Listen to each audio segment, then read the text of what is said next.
Hello and welcome. I am Dr. Lara May, a clinical pharmacist specializing in functional medicine, as well as a certified yoga teacher and Reiki master. I run a truly integrative health coaching practice encompassing functional medicine lab testing, yoga and meditation, and a sprinkling of Reiki energy medicine. Join me here on Light Body Radio to break through your health plateau and come into alignment with your natural vitality.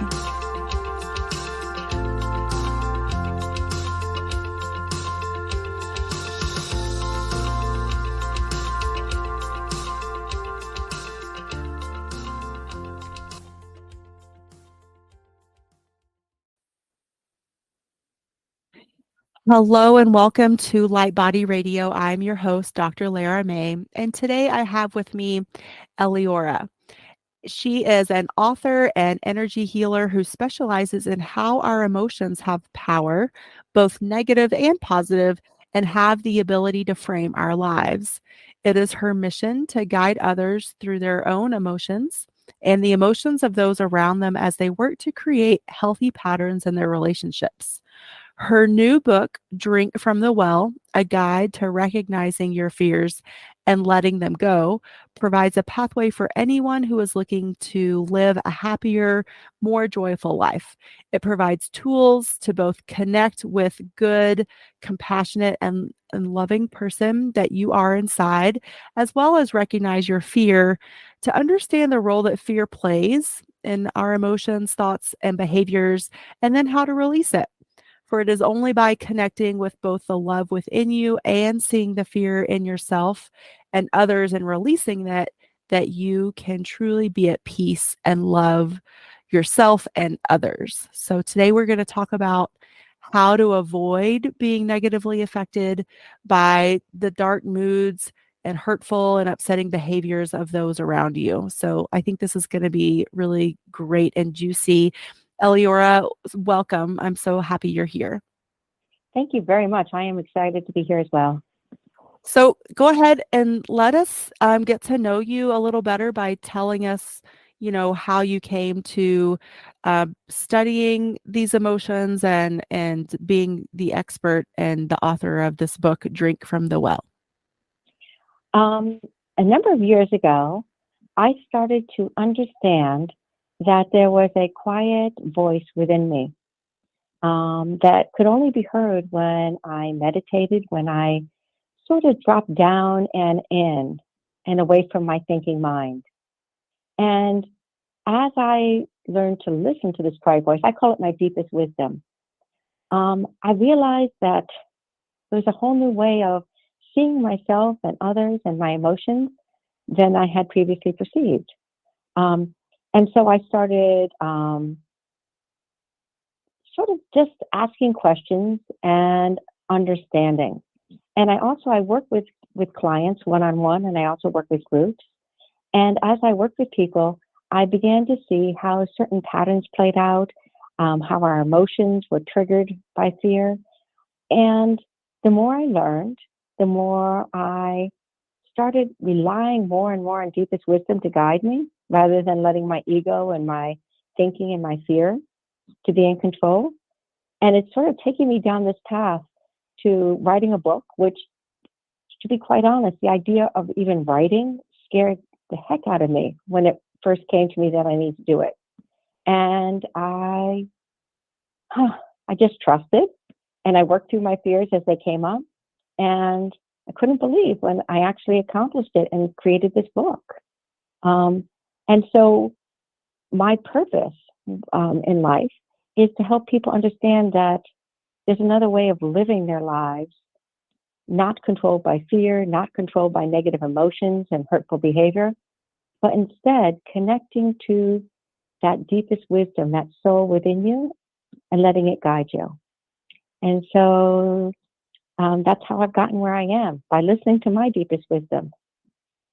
Okay, I actually would like to start there. What is, especially in the context of how you work with people in your practice, this deepest wisdom that you refer to? Is it something outside of us? Is it something within us? Is it a combination of the two? It's for deepest wisdom is the quiet voice within you. And you can only connect to it when you let go of thinking, when you drop down and into your body. And it's interesting because your body has so much information in it.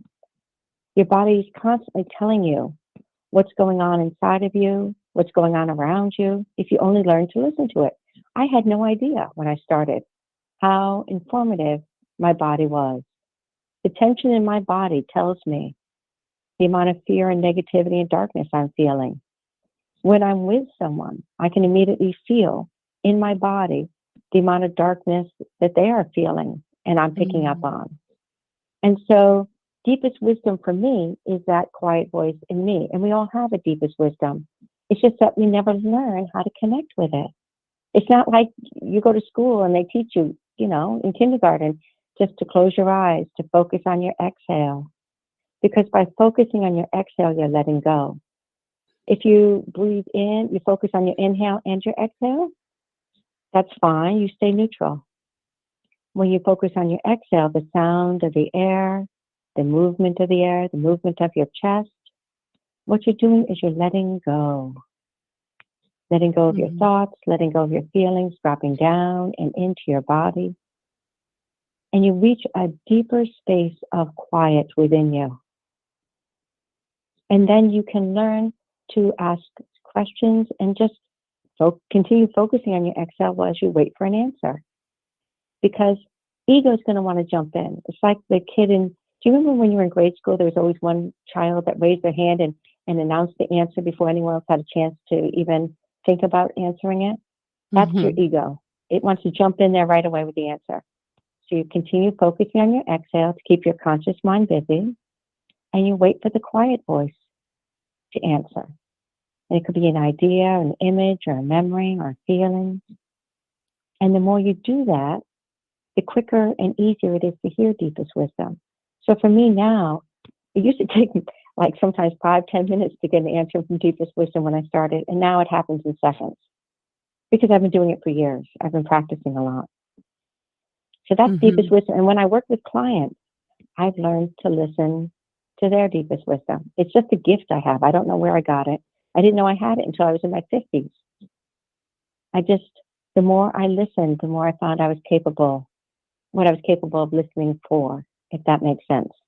Mhm. Yeah, no, I think that's definitely, so true, and I teach a variety of intuitive methods and classes, and that's one of the things that I tell my students too, is that we all have this innate intuition, and it's just a matter of cultivating it and practicing it, and like you said, getting quiet and being open to listen and to hear and to receive, and being able I also think it's like the tuning into that feeling, like when we ask a question, there is a distinct feeling between like a yes answer and a no answer.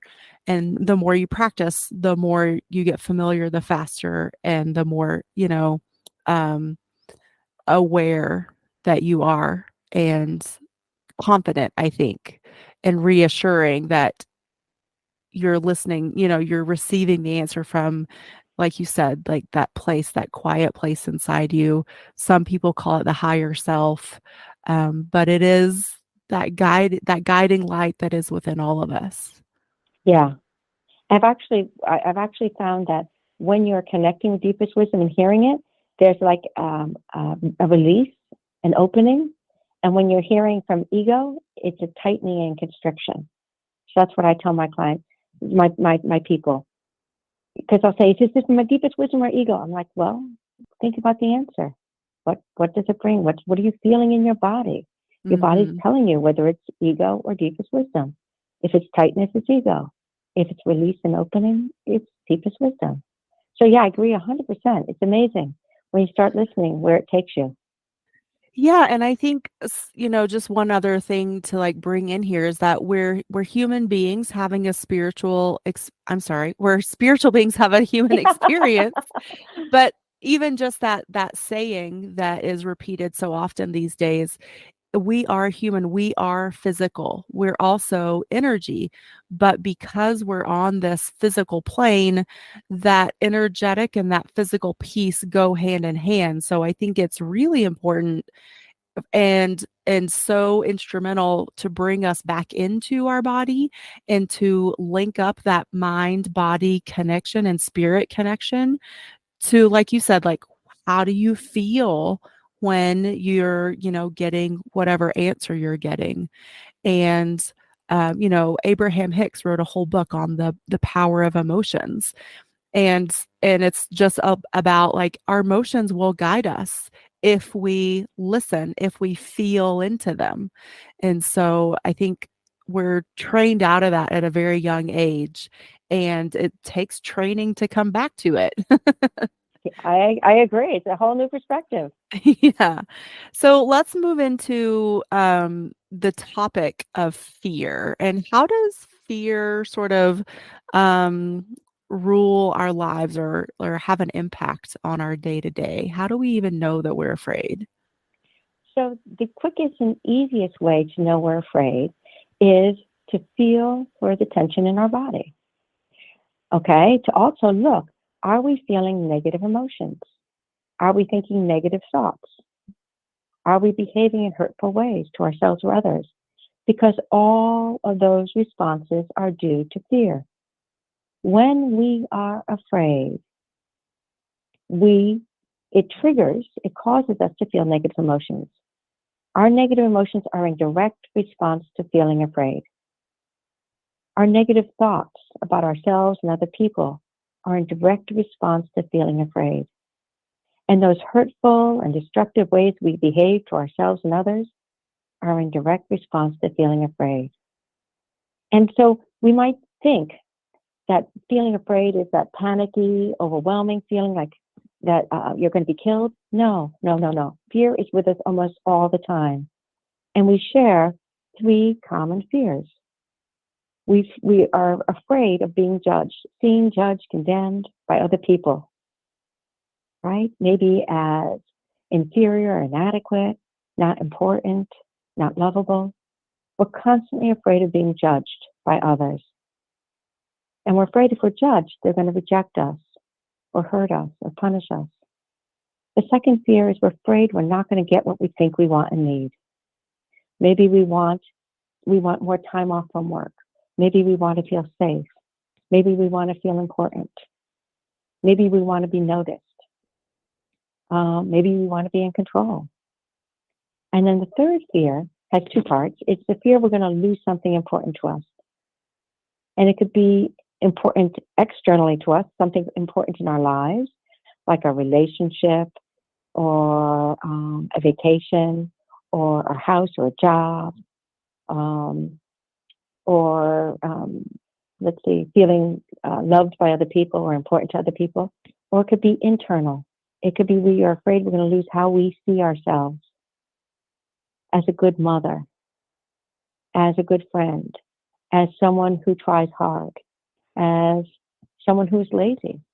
We all have our own perceptions of who we are, our ego, right? That limit and restrict us and make us feel safe. And we're always afraid of changing that ego, changing how we see ourselves, because then who are we if we aren't that person?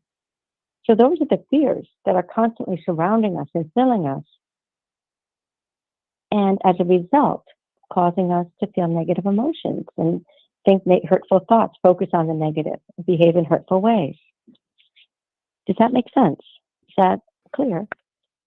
Yeah, I think what I heard was, I mean, you described three main fears, but Mm-hmm. it seems like it's those thoughts that we have that are really coming through that are sort of perpetuating the Oh, yeah. negative emotions and so yeah. So But do you, yeah, yeah, go ahead. the negative thoughts come from our fears. Mhm. The negative feelings, it's like a cascade effect. The fear Mm. hits, and this is the result, the dark, I call it darkness. All that negativity that results comes from our fear. And we're not even aware that fear is the ultimate cause of it. All we can tell is, wow, we're in a bad mood today. Or gosh, that person was mean to us and I don't know why.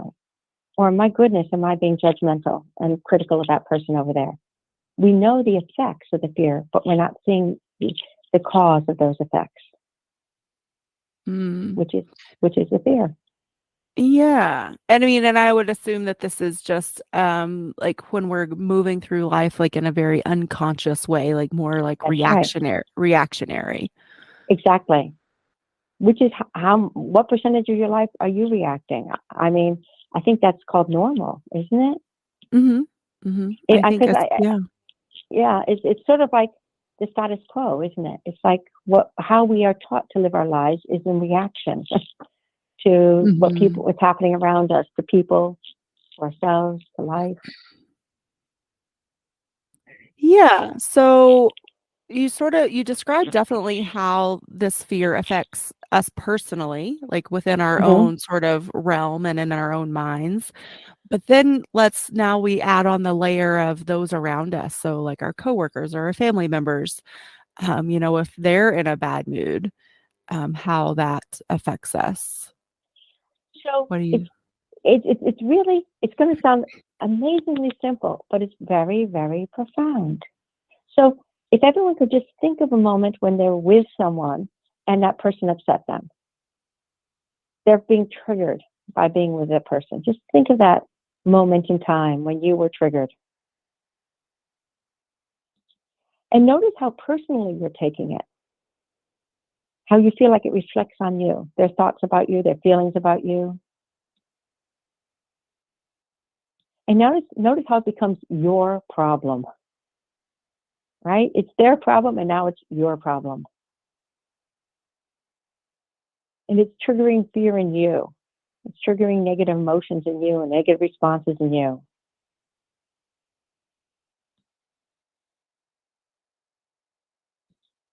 So if everyone's in that place where they've sort of identified a moment and noticed how it's affected them, what would happen if you were to attribute this person's negativity, their bad mood, their hurtful behavior, their unkind words to them being afraid?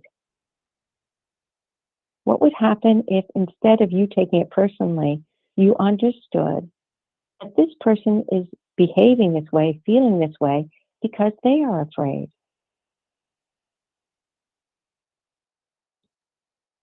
If you put their darkness, their negativity in the context of their fear, it changes everything.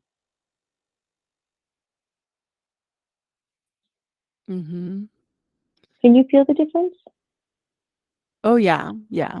I like to say that usually other people's, moods, thoughts, feelings have nothing to do with the person around them. It's what's going on within themselves. That's right. That's Yeah. the first step. And then the second step is they are doing this, they are expressing their fear in this way. This has to do with fear. Because what I have found is if you can take it back to the fear and attribute it out loud to the fear, you no longer need to express your darkness the way you've been expressing it. If you can attribute whatever way your bad mood, your negative emotions, your anything to your fear, and you can do the same thing with other people's darkness. If you attribute it to fear, it's almost like a switch is flipped. And now you can see everything in the context of the truth, which is this person is afraid. And this is the way they're expressing their fear. And it has to be brought back to that penultimate cause, the truth, the fear, that fear is causing it in order for that switch to be flipped. You can just say, yeah, it's their problem. It doesn't have the same effect. Mhm. You might say, then it becomes a game of logic. Then you're in your head, you're like, oh, yeah, okay, yeah, that's right. You're playing a logic game. Yes, it's theirs, it's not mine. But when you attribute it to fear, them behaving in this negative way is a result of them feeling afraid. Then something happens inside of you, deep inside of you. that allows you to completely release it and it no longer is your problem. So if you just gave that a shot and tried it and notice, everyone try it, just saying to yourself, this person is behaving this way, feeling these emotions, thinking these things, saying these things because they're afraid.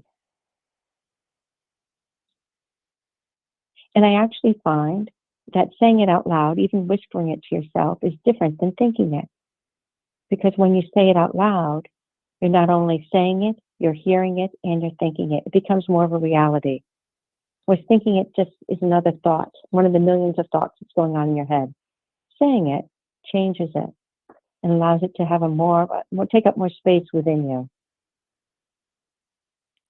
Yeah, it puts that vibration out into the world and I think helps us feel it a little deeper as Feel it well. deeper. Yeah. Exactly. Right. And so what I have discovered is, I call this process making a light shield. It's protecting me from the darkness of others. Because Mhm. what I'm saying when I do this is your stuff and not mine. This is your fear and not my fear.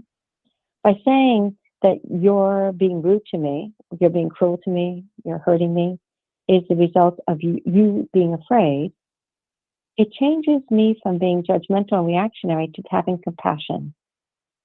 Because we all know how sucky it is to feel afraid, how bad and awful it feels. And we're now noticing that rather than this person being a bad person, an evil person, they're simply an afraid person. Mhm. So we can have some Yeah. compassion for where they're stuck. Because who likes to be afraid? It's a terrible feeling, isn't it? Who likes to be dark and negative, right? We can have compassion for their stuckness in this place.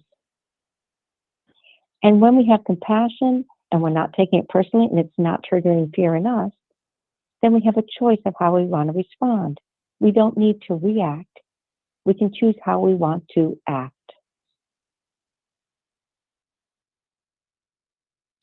Mhm. And I like to think of that as, like you said, instead of reacting, we're actually being. We have the choice to be what we choose to be instead of, you know, so we're taking it from an unconscious place to a intentional conscious awareness of choice. Yes, that's totally right. I agree with you. And then I also get that it's allowing you to act from light, from love, Mhm. not just intention, but from compassion, from love and from light.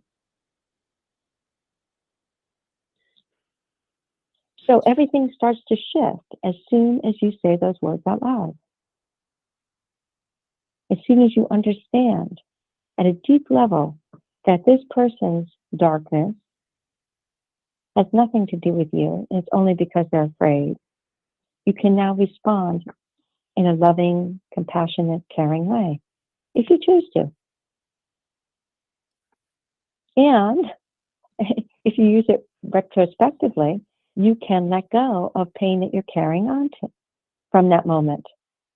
I'm sure I know I certainly have memories that are filled with pain from when people have hurt me or triggered a strong negative response in me. And you can use this tool, creating a light shield, to actually start to clear out and let go of those heavy burdens of darkness and fear that you're carrying with you. I've done it like with my when I was a small child. I've gone back in my memory to when like someone called me stupid, and understanding that this was this person filled with fear and overwhelmed with fear and expressing that fear by needing to call me stupid, by needing to label me, by needing to lash out at me. This was how they were expressing their fear. And when I understood that at a deep level, I no longer needed to carry the pain of that memory. I no longer needed to carry their fear forward with me. It's theirs, it's not mine. Even though I started carrying it at the age of 4, when I understood it was theirs and not mine, it freed me from that painful memory, from their stuckness, from their darkness. Yeah, it seems like it allows for a level of forgiveness to come through also. Total forgiveness. And it's almost beyond forgiveness because it's by acknowledging that they behaved in this way because they were afraid, you don't even need to forgive because it's total understanding and compassion. Mhm. But even maybe like a level of forgiveness for ourselves. I know what you're saying is like completely letting it go and releasing it, but I think just because, still we have these human minds, that part of the process is, forgiving the other person, then forgiving ourselves for some, because I think sometimes we beat up on ourselves or hold ourselves accountable in different ways, um, because we're self-judging too, and we're taking, like you said, this fear, these negative emotions, and sort of, holding ourselves hostage with them, almost. Yeah, that's a great way of putting it. We're holding ourselves hostage. That's exactly right. They're controlling us, aren't they? They're controlling how we feel about ourselves, how we see ourselves, how we respond to people in life. When we understand that when we're beating ourselves up, it's coming from our own fear. When other people are beating us up, it's coming from their fear. Mm-hmm. And it's interesting because when it's when you understand and when you say out loud, this is this person filled with fear, overwhelmed with fear, and expressing their fear, it takes it beyond your logical thinking mind and brings it down deep inside of you. It's almost, it bypasses the thinking, logical part of your mind and takes it down into the subconscious where all your memories and all your programming are held and kept. And it allows things just to move and shift so that you can be in the world in a new way. Hmm. And the only way that you'll know this is true is if you try it for yourself.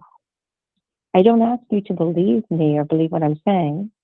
I'm saying give it a try and see what happens when you do.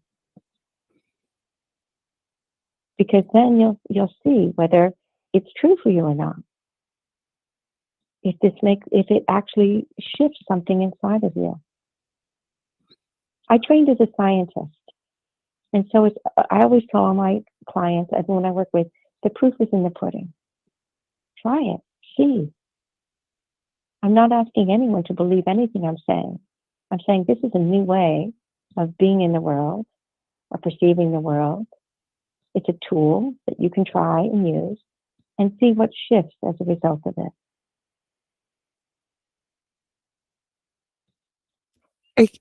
Would it be okay if could you guide us through a quick little exercise? Sure, definitely. So there's three sentences, and I find that they're profound in what each sentence says. And for me, I say each of the sentences. And the first sentence is, "This is blank," the person, right? And perhaps the role they're playing. This is um, uh, Paul, my husband, right? Filled with fear, which is acknowledging that he's feeling a lot of fear, that he's filled with fear. The second sentence is, "This is Paul," or "this is blank," and their role, overwhelmed with fear. So now they're losing control of themselves, aren't they? Because fear is taking over. And this is blank in their role, expressing that fear. So the three sentences are linked. They're filled with fear, then they're overwhelmed with fear, and now they're expressing that fear by. And what's really interesting is you're going to look at what they are doing that is upsetting you. You're not interpreting anything. What is it specifically they are doing? Are they rolling their eyes? Are they raising their voice? Are they turning their back on you? What are they doing that's upsetting you? Are they cutting you off so you can't get your sentences? You can't speak a complete sentence. Are they sneering at you? What are they doing that's upsetting you? Are they not calling you back or texting you back after you reached out to them? What you need to do is you need to start identifying what this one person is doing that's upsetting you. And so I created a light shield once for someone and I just couldn't seem to get the release. And I made 4 or 5. And then all of a sudden I realized that I was missing the one thing that this person did that really triggered me. And that is whenever I said something she didn't like, she would roll her eyes.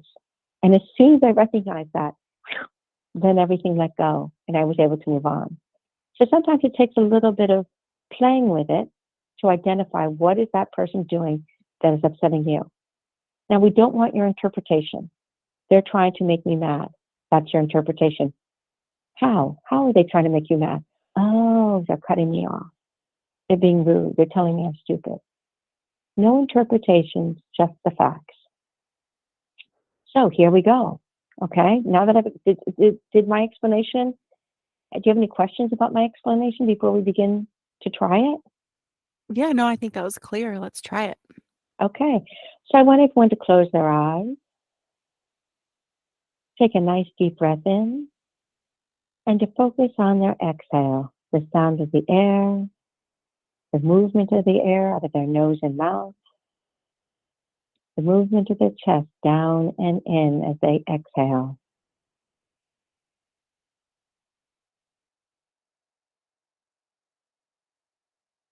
And as you focus on your exhale, I want you to notice what you're feeling.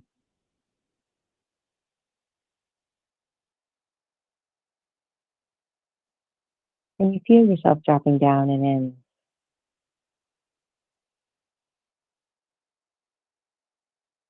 You're going to notice that you're inhaling, and that's normal. And now just put 100% of your focus, your energy on the exhale. So I want you now to think of someone who upsets you, who triggers you. Everyone has someone in their life that triggers them.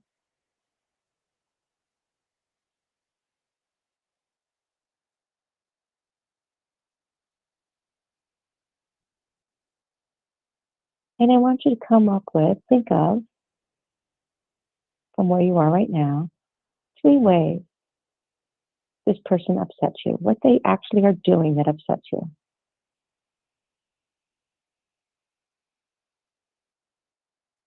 How are they upsetting you?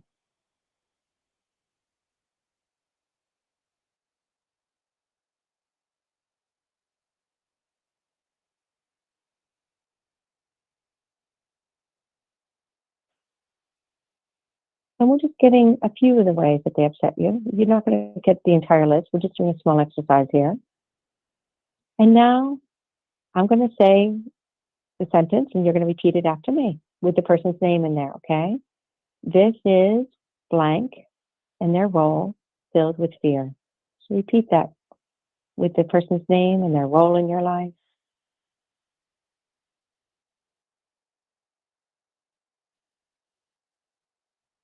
And now the second sentence. This is the person's name and their role overwhelmed with fear. And repeat that sentence.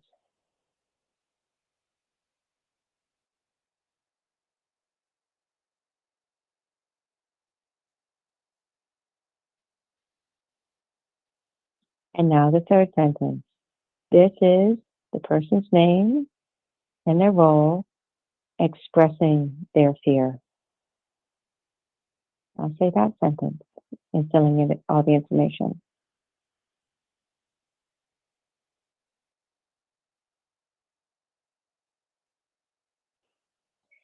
And now what we're going to do is you're going to start to say out loud one at a time what they're doing that's upsetting you.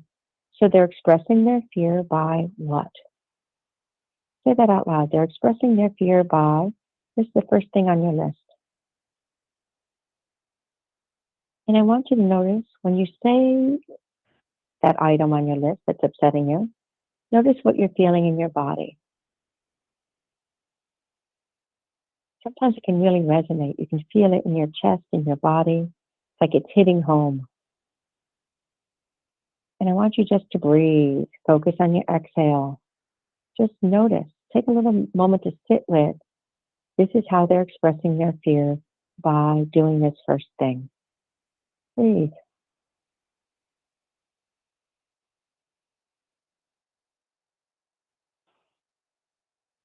Okay, here we go. This is how they're expressing their fear by doing this second thing. Say that.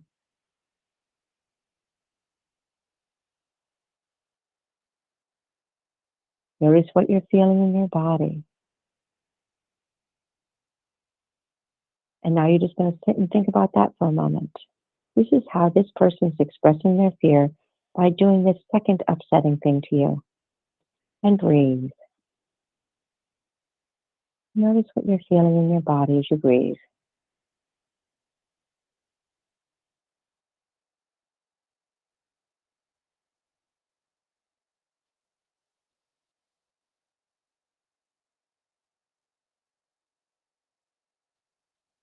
And let's do the last one, the third item on your list. This is this person expressing their fear by doing this third upsetting thing to me. Say that now.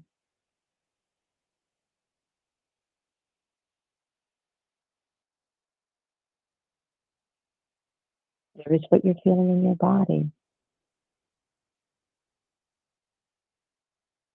Focus on your exhale.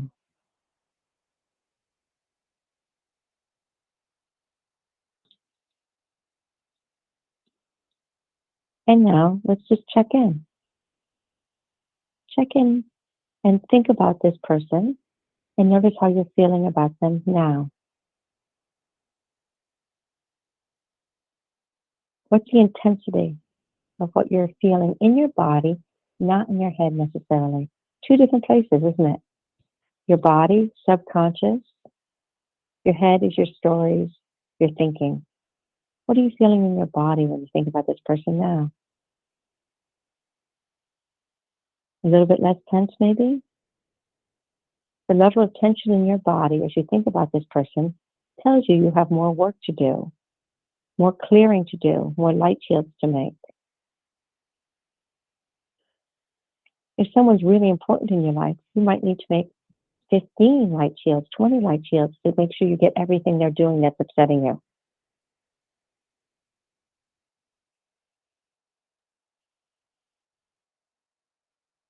And what happens is, once you've made a light shield, it sticks. It's there. I made a light shield for the person for rolling their eyes. That person could roll their eyes with me as much as they wanted, and it never bothered me again. Once you make a light shield for a certain way of being upset by that person, it's solid. You might need to make more light shields if they do other things that upset you, but that one is solid. You're clear. I hardly make any light shields anymore because I've made so many that people don't really trigger me as much.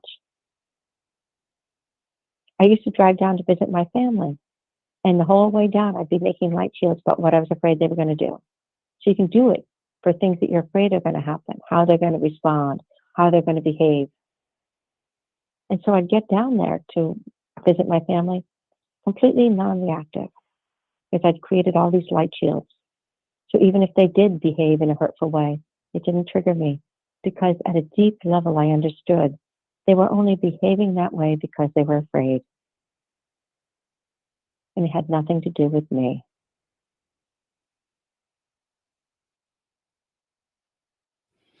I love that you can use it for sort of pre-paving too, for, Yes, like getting ahead of it, so to speak.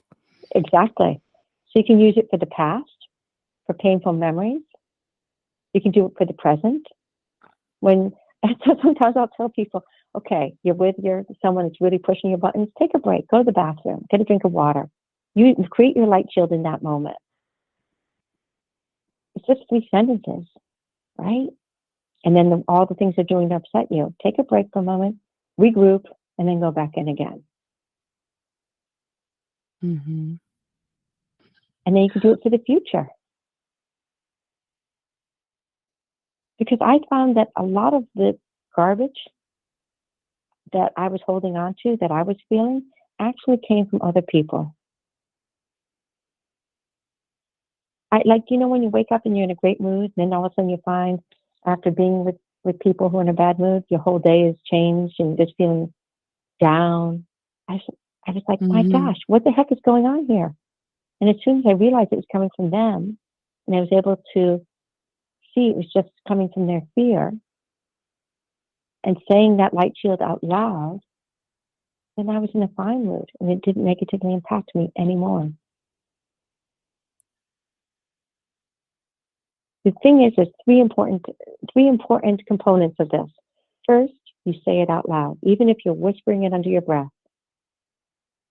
The second is there's three sentences. This is blank and their role, filled with fear. This is blank and their role, overwhelmed with fear. And this is blank and their role, expressing that fear. And the third is you're coming up with a list of what they are doing to upset you. We don't care what they're doing to upset other people. We don't care why they're doing it. All we're looking at is what are they doing that is getting under your skin, that's triggering you. And we don't care why. We just want the list of what they're doing, just the facts. Those are the three key components to making a light shield. Oh, and one other one is actually sitting and breathing as you say each one. Give yourself time to process it. So there's four. Mhm. And then you can make a light shield with anyone about anything and let it go. Let go of holding on to, carrying, being a hostage to their fear and their darkness. Yeah, I love that. So powerful, so powerful. Thank you so much. You're very, very welcome. All right. Well, let's find out like where we can find you and your book and all of the juicy things. Okay, so the book I wrote is called Drink from the Well, and it's by Eliora. And it has this tool, the light shield tool in it, as well as seeing and understanding your own fears. It also has a description of how to connect to your deepest wisdom and meditative techniques, and all the thinking behind fear and what fears we have and how we're responding. So that's in the book. I have a website that's very different. It's called eliorasjourney.com. So it's Eliora with an S at the end, ELIORAS journey.com. And I created a labyrinth. So you go in and you choose one spot to begin with on the labyrinth. You read the blog, and at the end of the blog are questions to help you see where you want to go next in your understanding. And it takes you to a whole nother idea and a blog. And you read that blog. And by going on this journey of understanding, it's taking you to a new place. And each time you visit, it's a new experience because you're processing and understanding important ideas from different perspectives in different order with different questions coming to your mind. So that's my website, eliorasjourney.com. And my email address is eliorasjourney@gmail.com. If you'd like to write to me or find out about any of the workshops I'm leading or classes, I'd love to hear from you. Oh, wonderful. And your book is on Amazon? It's on Amazon and Barnes & Noble and at local independent bookstores. Okay, cool. And I Well, have to say, yeah, I have been to your website and it's a really cool experience. So I encourage all of you to go over there and check it out. It is not like your typical, website landing page. It is, I think it's pretty cool. I love the concept and how it takes you, like you said, it just takes you through so many insightful things and introspections. I really enjoyed it. oh, excellent. Thank you so much. Yeah. Okay. Well, is there anything else that you wanted to bring forward before we finish up today? I guess the one important thing that I love everyone to take home is that everyone feels fear and darkness, and that's normal and it's human. And when we go from seeing it as bad and wrong and shameful and just a normal part of who we are, it loses a lot of its power to control us.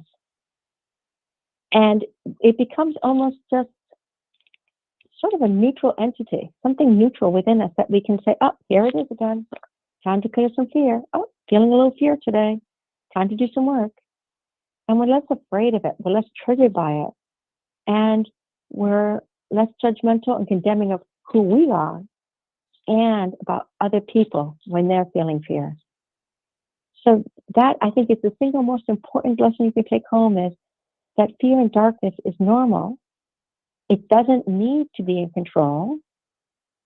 There is another way of living your life that you can actually release it and live in love and light, and that it's just always going to be there. It's like, I tell my clients, it's like, you know how we brush our teeth every day? And that's personal hygiene. This is spiritual and emotional hygiene. We clear our fears every day. We create our light Mm-hmm. shields every day. It's just normal. It's never going to go away. You're never not going to have to do it. And it keeps you clean. It keeps your relationships clean, keeps your life clean, it keeps your light clean so that you can actually choose how you want to live your life from love and compassion rather than being controlled by fear.